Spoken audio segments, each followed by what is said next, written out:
We have the bodies, we have the debris, and we have the craft. There was about a 30-foot diameter dish-shaped craft tipped up at about a 35-degree angle. It had a low-rise dome on top. The level of credibility that these witnesses come with is absolutely staggering. It is really, Billy, the final curtain call on UFO crash retrievals. This is the final curtain call because Michael Schratt is a distinguished private pilot and renowned military aerospace historian. He has captivated audiences worldwide with his compelling lectures on the enigmatic world of mystery aircraft and the classified propulsion systems hidden within the shadowy depths of the military-industrial complex. Over the years, Michael has forged invaluable connections with individuals directly involved in classified black budget programs, including former U.S. Air Force pilots, retired Navy personnel, and aerospace engineers with top secret, sensitive compartmented information clearances. These firsthand accounts have fueled his mission to shed light on government mismanagement, fraud, and the misuse of resources. Driven by a commitment to transparency and accountability, Michael dedicates countless hours to meticulously researching aerospace technical documents, conducting in-depth interviews, and delving into the archives of leading universities. He passionately believes that it's every citizen's constitutional duty to question authority, demand transparency, and hold special access programs, often hidden from congressional oversight and public awareness, accountable to the people. Michael Schratt's unwavering dedication to uncovering the truth makes him a poignant figure in the fight for government accountability and disclosure of advanced aerospace technologies. Welcome to the show, Michael Schratt. How you doing, man? it's good to be with you, Billy. Good to be with you. Yes, it's amazing. It's been a long time coming. I've been wanting to talk to you for so many years on a podcast. Based on your research, do you think that aerospace contractors are involved in reverse engineering any UFO technology? Well, you know, that's kind of the $64 million question, right? How do we prove that? And the way that I think goes a long way to getting to some of the answers is what we'll be covering tonight. It's the preponderance of evidence that the firsthand military witnesses are telling us. People that held the bodies, people that loaded these craft onto 18-wheeler, tractor-trailer, lowboy trucks and shipped them to Wright-Patterson Air Force Base. People that were pathologists, people who worked on x-ray technician reports. What they're telling us as a full body of witnesses, they're telling us that craft have been retrieved, they've reversed in the technology, they have built quote-unquote replicas based on the original, and that's what we want to talk about tonight. Beautiful, beautiful. So, hey man, without further ado, let's get to it because, you know, you have a lot to share. So let's share some of this compelling evidence that you have. Okay, yeah. So the title of this lecture is called Retrievals of the Third Kind, Cosmic Crashes, Corpses, and Cover-Ups. And what this is, it is an homage to Leonard Stringfield. That's essentially what this is all about here. And I want to make sure that we're advancing okay. So we're advancing to the next slide, okay? Yes. Okay, good. Okay, so UFO crash retrievals, the ultimate holy grail of UFO research. Now, why do we call it the ultimate holy grail of UFO research? If you think about it, it's actually easy because it is the UFO crash retrievals, which will be the vehicle that facilitates disclosure. This is what's going to do it because we have the bodies, we have the debris, and we have the craft all wrapped up into the UFO crash retrievals. And here's where we're standing right now in 2024. At this late part of the game here in 2024, it is really, Billy, the final curtain call on UFO crash retrievals. This is the final curtain call because we are timing out all the legacy witnesses. There are no longer any 509th Bomb Group witnesses anymore from Roswell Army Airfield. They're all gone. And you can see what the government is trying to do is they're trying to make anything prior to 2006 disappear. And then the recent UAP legislation disclosure acts, those things have been axed by the defense contractors. So they're trying to kick the can down the road and they're trying to time out the legacy witnesses. But we won't do that because as a group and united coalition of researchers, it is really it's the heart of a crusader that's the strongest thing. I don't know if they counted on that, but we won't let them get away with it. That's the bottom line. Let's continue on here. A couple of quick announcements. The content of each case highlighted in this presentation has remained intact for the description of the original source. The identity of first-hand sources will be protected per Leonard Stringfield's original agreement with his military contacts. Number 3, the visual aids used in this presentation are computer-generated forensic composite illustrations and sketches which originated from the specific details provided by Leonard's sources. Now, here is where he got all his information here.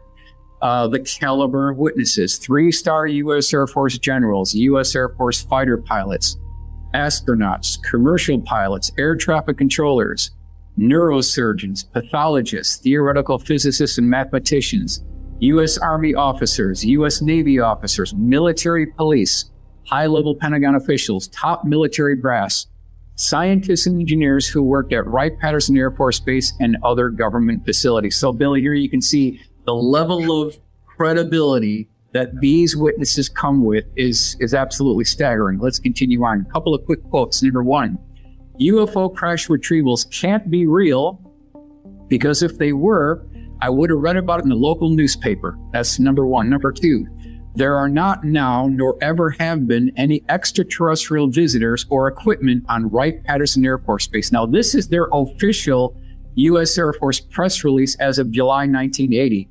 So what we're going to do in this presentation is we are going to take Leonard Stringfield's combined united voice of first-hand military witnesses, and we're going to go up against the United States Air Force, and we're going to see who comes out on top here. Now, this is the man of the hour. This is UFO crash retrieval expert Leonard Stringfield. I want to introduce everyone to Leonard Stringfield.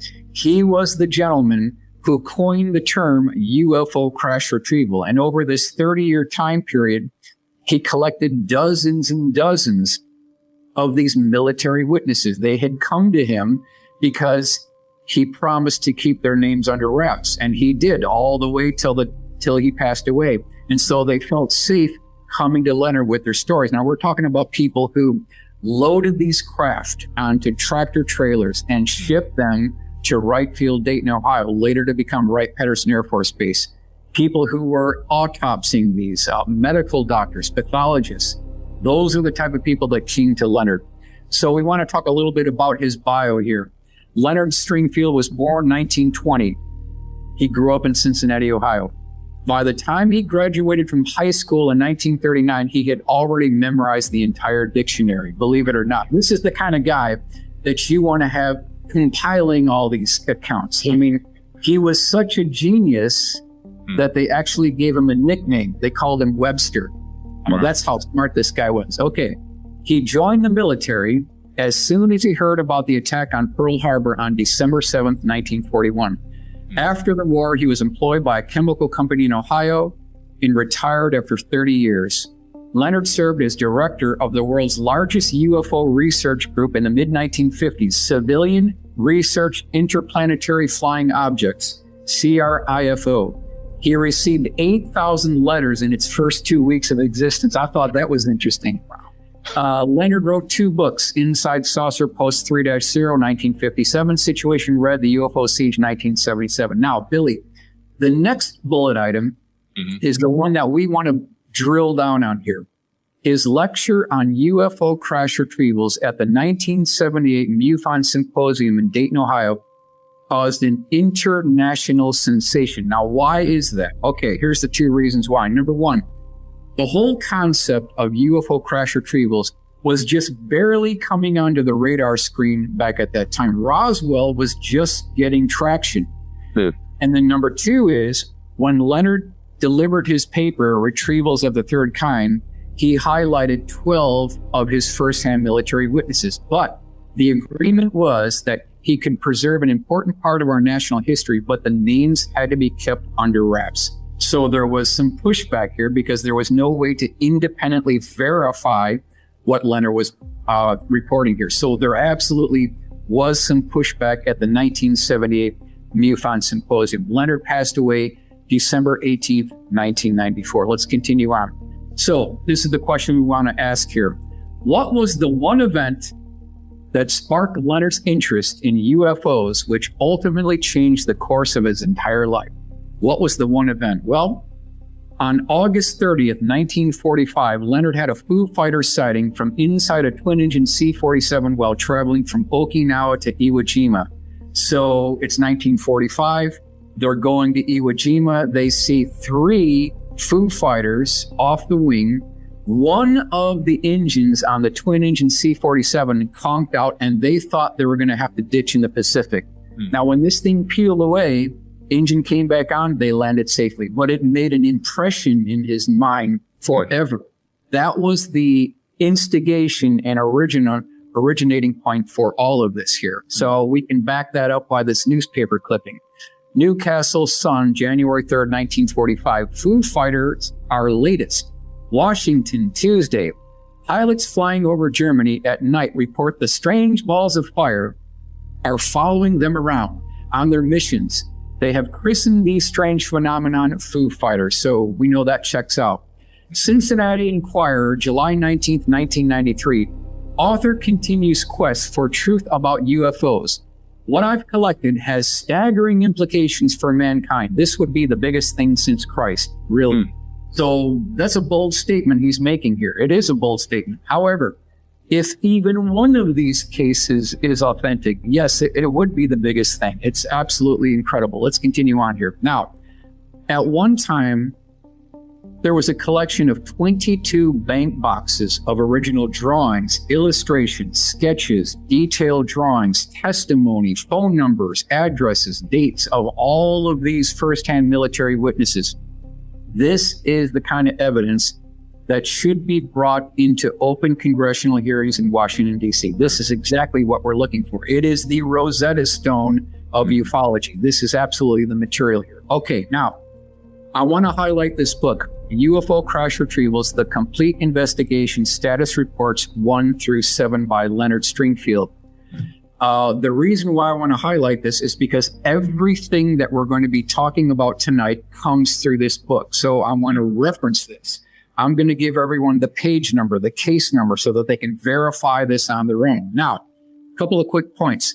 When you go through this publication, which is about 2.5 inches thick, it is not for the faint of heart. You really have to have an interest in this kind of subject. You need to be, someone who has a passion for this, because it's very text intensive. There are no drawings, there are no sketches, there are no illustrations. And so I thought, someone needs to go through this book with a fine-tooth comb, pick out the mission-critical cases, commit those to a refined drawing, use that as a guide or a template for the generation of a full-color 3D rendering. And so that's been my crusade over the last 4 years to preserve an important part of our national history. Now, another publication that is recommended is Magic Eyes Only by Ryan Wood. Earth's Extraterrestrial Encounters with Extraterrestrial Technology. Now, he wrote this book about 20 years ago. He updated it with 104 crash retrieval cases. If we link that up with Leonard's 119 crash retrieval cases, now we've got a very good body of evidence to draw from here. Papagos Indian Reservation, west of Globe, Arizona, January 1947. Our witness served in the U.S. Navy during World War II. The reference for this is page 93, case A10 in Letters publication. We're going to go to the next slide here. So we've got 2 military personnel. They're driving west of Globe, Arizona on this unimproved road, and they are stopped and challenged by military police with rifles, telling them that you're not supposed to be out in this area at all. This is a highly restricted area. You're not supposed to be here. However, it was already too late, because another 50 foot down this road, there was about a 30-foot diameter dish-shaped craft tipped up at about a 35-degree angle. It had a low-rise dome on top. It had 2 rings wrapped around the outer circumference of the craft itself. And then Billy said in the report, there was what looked like indented windows that were also wrapped around the outer circumference. So we wanted to take this drawing as a template or guide. I'm going to go to the next slide, and this is our full color rendering. And as we go through these slides, you can kind of see that the body count goes up. Craft count goes up, and it just keeps on going from there. Now, I have a side project that I like to do. Not only do I like to track down the craft and the bodies, I want to know what happened to the debris. What happened to the hardware? So in this report, within the Stringfield Dictation Notes Files collection, there is a source that talks about something that I thought was very interesting. This source mentions a company called Foot Brothers Gear and Machine Company. So I'm going to just hit everybody with this. According to Mr. Robert Helmold, Foot Brothers Gear and Machine Company of Chicago conducted metallurgical analysis on pieces from a flying saucer that crashed in Arizona back in 1947. So I thought, I want to know what this company does. I want to dig down. I want to see what these guys actually build here. Yeah. So here is Chicago Tribune, January 15th, 1955. It says it makes gears as large as 21 feet in diameter and weighing 45,000 pounds, and others small enough to put on a watch chain. Its gears are found on airplanes of all types, including jets and helicopters. In a year, it will make thousands of different gears for use by industry. So if you think about what's going on here, we've got a source talking about a retrieval operation in Arizona, and they're using Foot Brothers Gear and Machine Company to analyze the debris. Okay, so if they actually did recover something and elements of the military saw what looked like an arc radius with teeth on it that reminded them of a gear, this is the company they would take it to. Absolutely. This company is checking all the boxes here. Hendricks Commercial Register, 1909. You see the photo here, the size of the gears that these guys work on. So it's checking the boxes. We'll do one more. The Purchasing Agent, May 1923. So absolutely, this is checking the boxes. You would want to send hardware, debris, anything that might look like a gear section. Absolutely, it would go to this place for analysis. Okay, White Sands Missile Range, July 4th, 1947. Our source is a technical sergeant, U.S. Army Air Force. The reference is page 196 in Leonard's book. Now, what you're looking at here is a slide showing you the yellow boundary of White Sands Missile Range. Where this took place was on the northern part of the range, and I'm going to go to the next slide. This actually took place at night. And what came down was about a 150-foot diameter dish-shaped craft.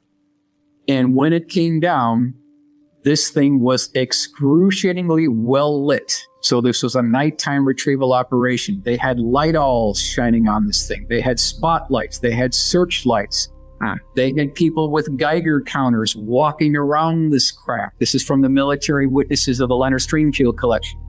They had people with still cameras shooting away, taking pictures. They had other people with motion picture film cameras documenting this whole process. Okay, we're going to go to the next slide. Let's see if we can make this thing come alive here. And now you see the spotlights, the searchlights on this thing. Very interesting. This thing was 150 feet in diameter. Now, what is the actionable item? What is the takeaway on this particular case? Here's the actionable item. Since still photography and motion picture film was recorded of this event, senators and congressmen with the appropriate security clearances should track down and utilize this evidence for future public hearings. That's what needs to happen. However, Billy, as you know, the problem we're running into here is a lot of these senators and congressmen within Washington, D.C., they don't have a high enough security clearance and they don't have a need to know. So we're running up to this brick wall every time. And we really got to push through this. And that's why it's incumbent upon us to track down these legacy witnesses.